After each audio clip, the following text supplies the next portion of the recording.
Next most important process is transportation of concrete. Transportation should be done by ensuring that the mix remains cohesive and it does not segregate. So cohesion of the mix is very important, that should be ensured at the time of transporting concrete from one point to another.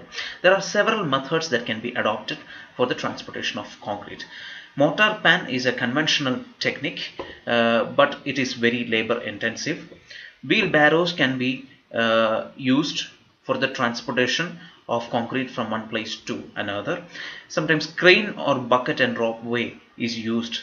This technique is used especially when it is required to transport concrete at a higher elevation. Belt conveyors are also used very rarely.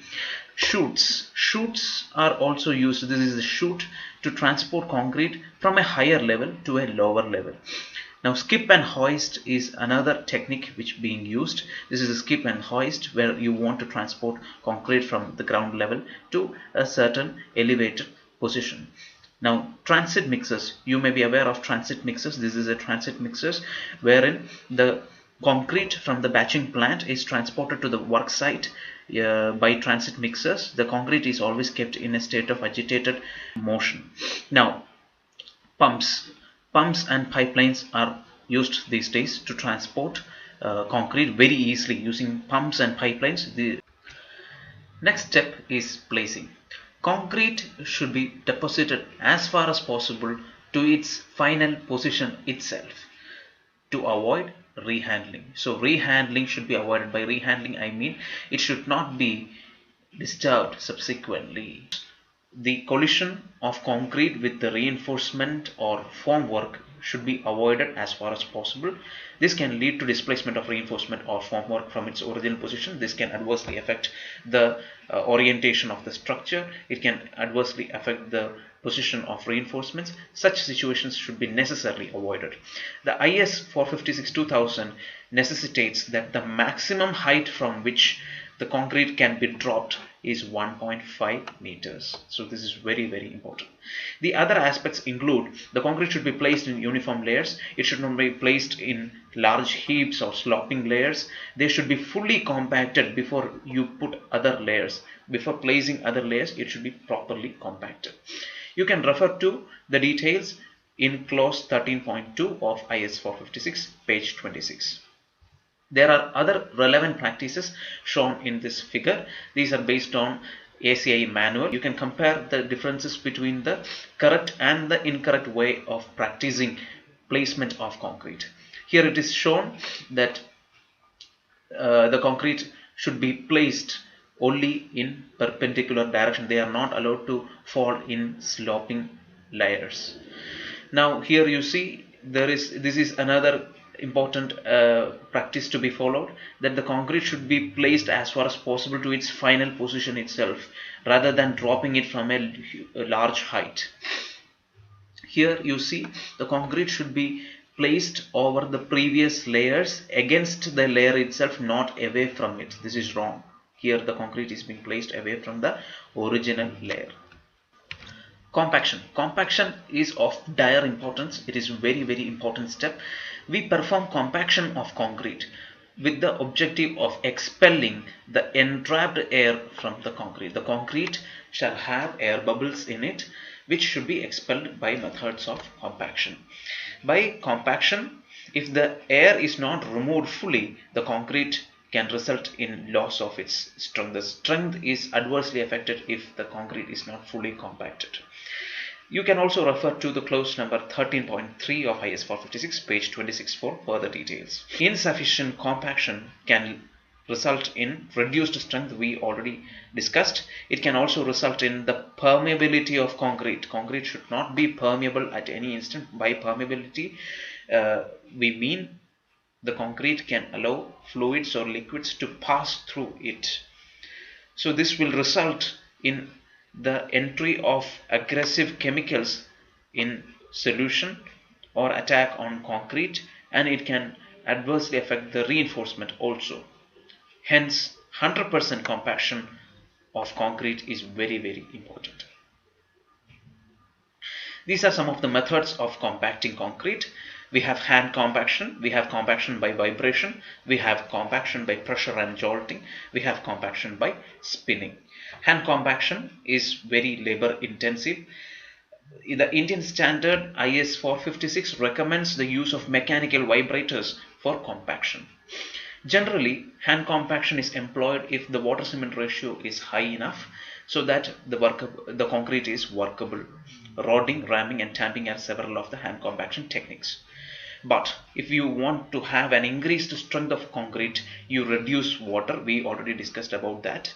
Such harsh mixes need to be properly compacted, which is not possible by hand compaction. You need mechanical vibrators. These are some of the vibrators used: internal vibrators or needle vibrators, formwork vibrators. Formwork vibrators are generally employed externally on the surface of formworks. Table vibrators. Then you have platform vibrators. Platform vibrators are generally used to compact those precast structures. Now you have surface vibrators known as screed vibrator and vibratory rollers. Vibratory rollers are generally employed for rolling and compacting the plain cement concrete in the construction of roads. Now sometimes pressure and jolting are applied. These are generally employed for compacting concrete in the construction of hollow blocks or solid block structures. Then spinning is also employed very rarely. Curing. Curing is the last and the final step involved in the process of manufacture of concrete.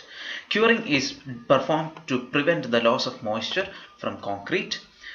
As you know, the cement involves the process of hydration, and you need adequate quantity of water to continue the process of hydration. The concrete structure will lose its strength if you dare to interrupt the process of hydration in between. So it is important you maintain a satisfactory moisture content at least within the first 30 days of casting. So once casting is done, you need to put the structure for curing. You have to employ curing techniques, otherwise the strength of the structure is adversely affected. So this is evident from this graph. You see, this is a graph which shows the relationship between the compressive strength and the age after casting. Here we are having two specimens, two samples. The first is a continuously moist cured sample and the other one not subjected to curing. It is continuously in air. You see, the sample which is moist cured showed a dramatic increase in the compressive strength in the first 30 days, and then it became constant for a long period of time. But in case of those structures which is not subjected to curing, the increase in strength is not as much as you find in the cured structure, and the expected strength of the structure is also not achieved over a period of time. So it is important that the concrete structure be cured after casting. There are several methods by which curing can be employed. They are of two types: water curing and membrane curing. Water curing may be any one of these four. First is immersion. You completely immerse the structure in water. Second is ponding. This is generally employed in case of reinforced concrete slabs, where you stagnate water on top of the slab. Third is spraying. You apply water on the surface of concrete structure. And the fourth one is wet covering. This is generally employed in case of columns, where you cover the column surface with a cloth and you keep it wet. Then you have membrane curing. In membrane curing, you make use of some synthetic materials such as bituminous or polyethylene or polyester or rubber material. By employing such materials, you prevent the evaporation of water inside the concrete and hence continue the process of hydration. So that is what is meant by membrane curing.